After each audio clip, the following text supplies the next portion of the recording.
यूहन्ना 3:16 में इस तरह से लिखा हुआ है, क्योंकि परमेश्वर ने जगत से ऐसा प्रेम किया कि उसने अपना इकलौता पुत्र दे दिया, ताकि जो कोई इस पर विश्वास करे वो नाश ना हो परंतु अनंत जीवन पाए।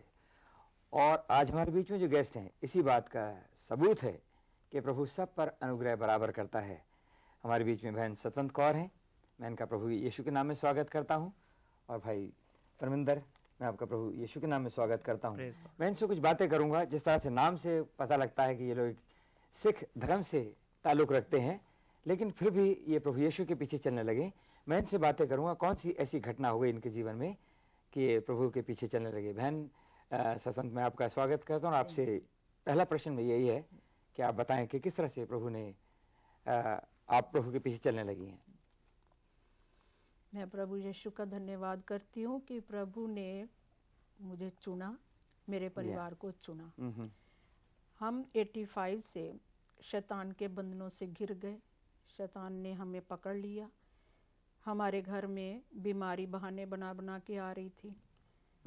कभी 2 इकट्ठे बीमार पड़ रहे हैं, कभी एक बीमार हो रहा है, मतलब बीमारी निकलने का नाम नहीं ले रही थी। लड़ाई झगड़े बढ़ गए, पैसे का नुकसान होना शुरू हो गया, बर्बादी की तरफ जाना शुरू हो गए हम। इतने बड़े बड़े अटैक, बीमारियां डायग्नोज नहीं हो रही। कोई बड़ा हॉस्पिटल नहीं छोड़ा, कोई दरगाह नहीं छोड़ी, कोई मंदिर नहीं छोड़ा, कोई भविष्यवाणी बताने वाले लोग नहीं छोड़े। आप थोड़ा ये बताएंगे एक्चुअली हुआ क्या था? हुआ, सबसे पहले तो बीमारी शुरू हुई हमारे घर में। अच्छा। एक दिन तो ये बाप बेटा दोनों बीमार पड़ गए। दोनों के बिस्तर ड्राइंग रूम में लगे हुए हैं। तो मुझे देख के घबराहट हो रही है, इस लड़के को आज तक कभी बुखार नहीं छुआ था, तो ये बीमार कैसे हो गया? अच्छा। ये भी ठीक होने का नाम ला ले। मेरे हस्बैंड बीमार हो गए। कभी उनको वॉमिटिंग की परेशानी हो रही है, सांस में रुकावट आ रही है, थायराइड का हो गया, लेकिन उनका कम से कम 1 साल तक थायराइड डायग्नोज ही नहीं हुआ। अच्छा। उनका 63 kg वेट था, जो कि 45 पे पहुंच गया। ओह भाई। तो एक दिन उन्होंने बच्चों से भी कह दिया, मेरे साथ मत चिपटो, प्यार मत इतना करो, मेरा तो कोई डायग्नोज ही नहीं हो रहा कि क्या करने हैं क्या नहीं। जैसे तैसे खूब प्रार्थना वगैरह हुई उनके लिए, तो डायग्नोज। प्रार्थना कौन कर रहे थे? पहले तो हम कभी कहीं जाना, कभी कहीं जाना। अच्छा। हर जगह पे भटकते रहे, लेकिन फिर टेस्ट करवाया। लास्ट में 8-9 महीने के बाद जाके किसी ने बताया कि इनको किसी ने कुछ किया हुआ है। अच्छा, तो टेस्ट तो आपने डॉक्टर से करवाया? टेस्ट डॉक्टर से करवाए, टेस्टों की रिपोर्ट नॉर्मल आती रही, लेकिन उसके बाद फिर घबराहट बढ़ गई कि टेस्ट में कुछ नहीं आ रहा है, तो ऐसी क्या बीमारी है जो जान ये तो सब दुष्ट आत्माओं का। हाँ, दुष्ट आत्माओं का हमें नहीं पता था। अच्छा। तो ऐसे जब हम प्रभु यीशु में नहीं आए थे, तब हमें कोई किसी और के पास ले गया। उन्होंने कोई अरदास की तो इनका डायग्नोज हो गया, लेकिन पीछा नहीं छूटा बीमारियों से। अरदास से डायग्नोज हो गया? डायग्नोज हो गया, लेकिन पीछा नहीं छूटा पूरी तरह से। चिड़चिड़ाहट, पैसे का नुकसान, बीमारियां, उनको छोड़ा तो किसी और को पकड़ लिया। अच्छा। फिर मेरी बेटी पे बहुत बड़े अटैक होने शुरू हो गए। रात को अच्छी भली खा के सोई है, ऐसी खांसी शुरू हुई कि समझ ही नहीं आए क्या हो गया उसको। कोई डॉक्टर नहीं छोड़ा। पटेल चेस्ट हॉस्पिटल जो दिल्ली में इतना मशहूर है, वहां लेके गए, कोई उसकी चेस्ट की प्रॉब्लम आ ही नहीं रही। एक डॉक्टर ने कहा हम इसके एलर्जी टेस्ट करेंगे। अच्छा। 250 सुइयां लगा के उसकी एलर्जी। 250 ऐसे बाजू करके बैठी रही। मैं काय के लिए लगाई इसने? पता नहीं, टेस्ट की कहती है कोई। अच्छा। ऐसे हाँ, ऐसे लगा के ऐसे बाजू करके बैठी रही। लंग्स का टेस्ट हुआ, लेकिन कुछ नहीं निकला, कहीं कोई चीज नहीं निकली। तो क्या किया जाए, बहुत दुखी परेशान हो गए। बेटी की हालत ऐसी हो गई थी, अब गई कि अब गई। अच्छा। अब मैं जरा भाई परमिंदर से पूछूं, ये मुझे बताते थे बहुत झगड़ा करते थे घर में, बहुत झगड़ा होता था, कोई खुश रहता नहीं था। भाई आप बताएं परमिंदर।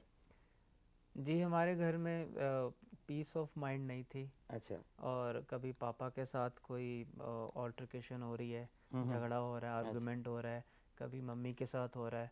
और जब से हमने होश संभाला है, हम 85 में नाइजीरिया से वापस आए थे। अच्छा। और मेरे पापा डेपुटेशन पे गए थे नाइजीरिया।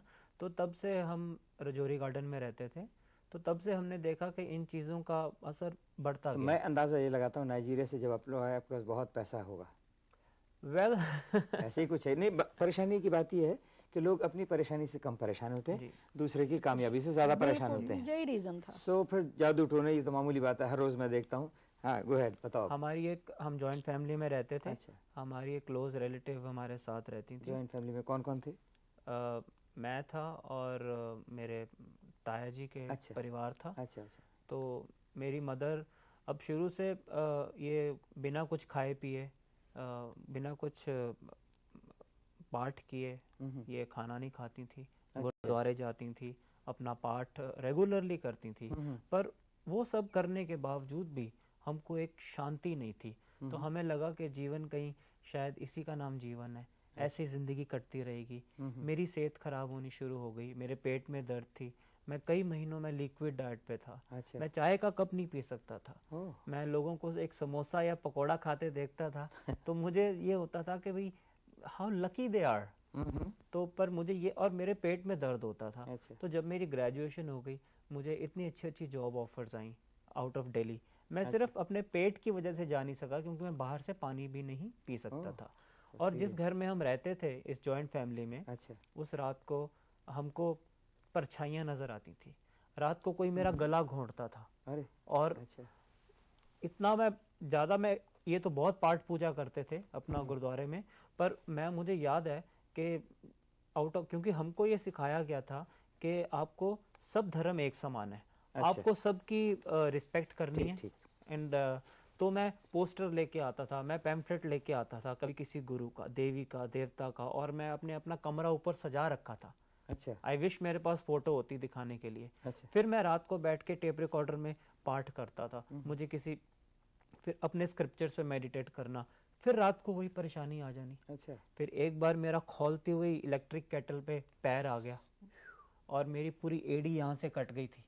मतलब it just went in like that. अच्छा। तो जब भी हमारे घर में कोई अच्छा काम होना होता था तो कोई ना कोई दुर्घटना हो जाती थी। अच्छा। उस दिन मेरा एग्जाम था बोर्ड का, फिजिकल एजुकेशन का। अच्छा। ये दुर्घटना हो गई। और इन सब दुर्घटनाओं के बीच में हमें जो कहीं कहता था, इस पंडित के पास चले जाओ, उस एस्ट्रोलॉजर के पास चले जाओ। गुरुद्वारे के पाठ तो हम करते ही थे, अरदासें कराते थे, और इस चद्दरें चढ़ा लो।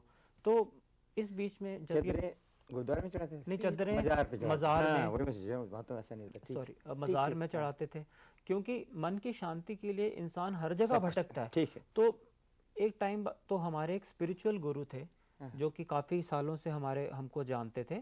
तो उन्होंने जब हमारी परेशानियां देखी तो उन्होंने कहा कि मेरे गुरुओं से डायरेक्ट बात होती है, और मैंने अब गुरुओं की गद्दी संभाल रखी है। अच्छा। तो he was around 70 at that time. अच्छा। तो उन्होंने कहा कि मैं इलाज आपका करूँगा। हम रजौरी गार्डन में रहते थे। उन्होंने हमको इलाज बताने शुरू किए, जैसे कि आप तुलसी पे प्रार्थना कर लो। अच्छा। और ये पानी आप पी लो। अच्छा। फिर कुछ मंत्र बता दिए, माला से ये फेर लो। अच्छा। तो उससे हमको टेम्परेरी रिलीफ मिलना स्टार्ट हो गया, बट वो परमानेंट रिलीफ नहीं मिलता था। अच्छा। तो जिंदगी चलती जा रही थी और हमको ये लगता था कि शायद क्यों, और हमारी गली में कुछ जवान लड़कों की डेथ होनी शुरू हो गई। जो भी हमारे साथ जो हमारी रहती थी फैमिली जॉइंट, जो मेरी रिलेटिव रहते थे, उनके संपर्क में जो भी आता था उनका जवान लड़का मर जाता था। रिलेटिव के संपर्क में जो आता था? जी, उनका जवान लड़का। अपने ताया जी की बात कर रहे हैं? Is it? हाँ, मतलब वही आप मुझे कह रहे थे जी। तो अच्छा। तो ये एक पैटर्न सा बनना स्टार्ट हो गया। तो फिर हमने बाबा जी को बताया, तो फिर हमारा घर बिक गया 92 में। अच्छा। इसी दौरान तो घर जब बिक गया तो हम रजौरी गार्डन से टैगोर गार्डन में आ गए। अच्छा। परेशानी तो वहाँ भी बनी रही, क्योंकि हमारी जो रिलेटिव थी उनका आना जाना बना रहा। अच्छा। उनका आना ऐसा होता था कि वो जैसे ही आती थी घर में परेशानी आए, एकदम से खलबली मच जानी। अच्छा। तो मैं इनको देखता था, ये कई बार आधी रात को उठ के बैठ गए। अच्छा। और लगता था जैसे ये पागल हो रहे हैं। मेरे पापा के साथ बड़ी बहस होती थी। अच्छा। मेरी बहन के साथ बहस होती थी। अच्छा। तो बरकत नहीं थी, घर में पड़े पड़े पैसे गायब हो जाते थे लॉकर में। हाँ, ये बड़ी कॉमन बात है। अब मैं इनसे पूछूं आपसे, आप